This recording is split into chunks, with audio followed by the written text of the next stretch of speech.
राहुल गांधी जी ने भारत के सबसे मेहनतकश और बेबस किसान रॉबर्ट वड्रा जी के ऊपर जो विधिक कार्रवाई चल रही है उस पर प्रतिक्रिया करते हुए अपनी कुंठा की अभिव्यक्ति की है। उन्होंने अपने जीजा की अमानत पर, क्योंकि उन्होंने एक ट्वीट किया है जिसमें उन्होंने सीधा सीधा शब्द प्रयोग किया है माई ब्रदर इन लॉ। इसका अर्थ बहुत स्पष्ट हो गया कि यह विषय पारिवारिक है, यह राजनीतिक नहीं है। यानी अपने जीजा की अमानत को, भ्रष्टाचार से बनाई हुई अमानत को बचाने के लिए वो साले जी जो जमानत पे हैं आज आकर खड़े हो गए। उधर उनकी बहन प्रियंका जी ने भी कांग्रेस के दूसरे नेता के बेटे के ऊपर भ्रष्टाचार का बचाव किया है। अर्थात भ्रष्टाचार में आकंठ डूबी इस कांग्रेस पार्टी के सभी परिवार के प्रथम सदस्य एक दूसरे के भ्रष्टाचार को कवर अप करने के लिए साथ आकर खड़े हुए हैं।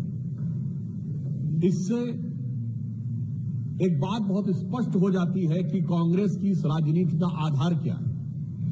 आप ये समझिए,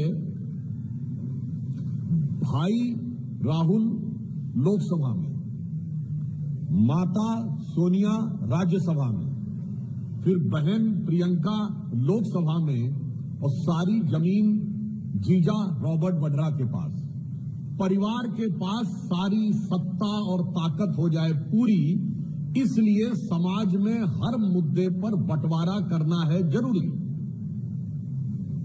यानी सारी शक्ति, सारी की सारी पावर और सारा का सारा पैसा, राजनीति की जमीन हो या ना हो, किसानों की जमीन तो मेरे पास होनी चाहिए, राजनीतिक ताकत हो या ना हो, भ्रष्टाचार के धन की ताकत मेरे पास होनी चाहिए।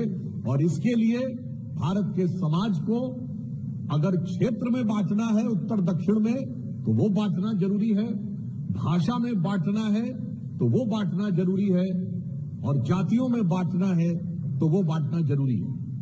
अतः हम भ्रष्टाचार में आकंठ डूबे कांग्रेस के प्रथम परिवार से पूछना चाहते हैं कि यदि आपका पारिवारिक मामला था तो इस पर राजनीतिक आरोप आप क्यों लगा रहे हैं? बहुत स्पष्ट है। हम आपकी भावना का सम्मान करते हैं। मुझे पता है कि परिवार में बहुत सारी जो संपत्तियां कर ली होती हैं तो उनके साथ कष्ट होता है, पर मेरा सीधे सीधे कांग्रेस पार्टी से सवाल है कि श्री राहुल गांधी जी ने जो ट्वीट किया है वो एक व्यक्ति के रूप में किया है या नेता प्रतिपक्ष के संवैधानिक पद के रूप में किया है?